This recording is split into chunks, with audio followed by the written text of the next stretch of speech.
Alright, I had a break in the filming because I accidentally shut the camera off. The focus and the zoom and the off button are the same button. So now what we're doing for adjusting the carburetors, now make sure our second barrel butterflies are closed. They're still tight from the machine shop process.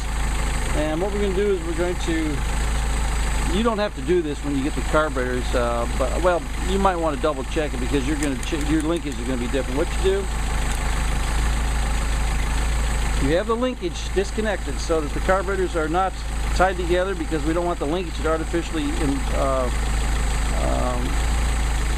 hamper our tuning. What you're going to do is you're going to check to make sure the airflow through both barrels, first barrels, is the same. Alright, what we got here is 6.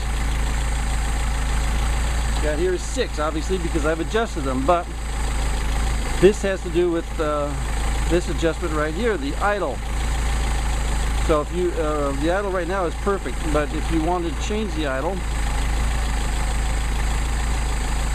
you would screw this in half a turn, and we're up to a little bit more than 6.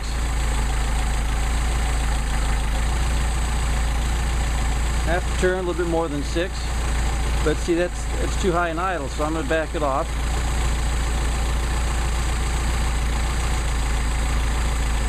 And you can get one of these tools called a Unison online. They're all over the place. So we got a little bit under 6. A little bit under 6. Alright, we're good there. Next thing we're going to do is we're going to check to see if our second barrels are closed off. We've got about 2.5 there. And 3.5 there. And again, that's good to settle down as the machining, as the butterflies wearing a little bit. So we got good idle there. Next, you're going to check your idle mixture screw, which is this guy right here. And what we're going to do is we're going to screw it in till we get a stumble, screw it out till we get a stumble, and get the midpoint. Idle starts to degrade, we back it up.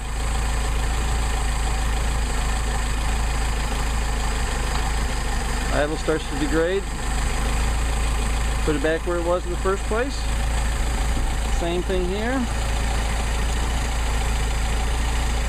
See if you can see that.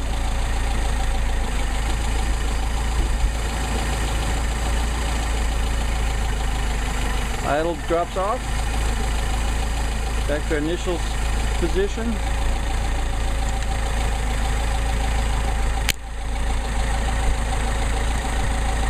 Back it out.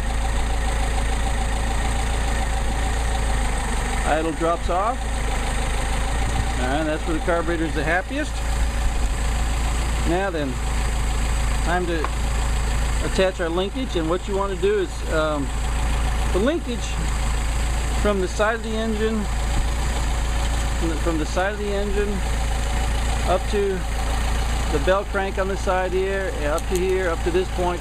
All those have definite links that on a piece of paper that I will give you. This last one right here is a turnbuckle, which allows for very precise adjustment, so that when you come along and you snap this ball in place, the idle does not change. Nothing happened, and that's where the turnbuckle comes in. You can dial this in precisely to where that snaps in place.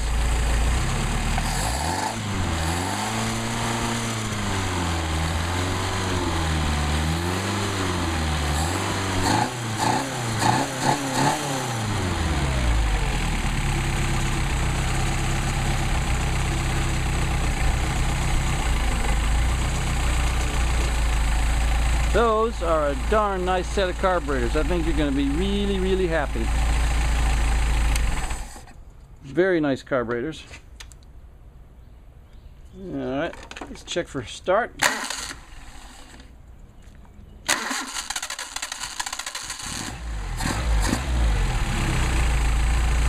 That's where your heat shield is going to come in, helping keep these things from heat soaking.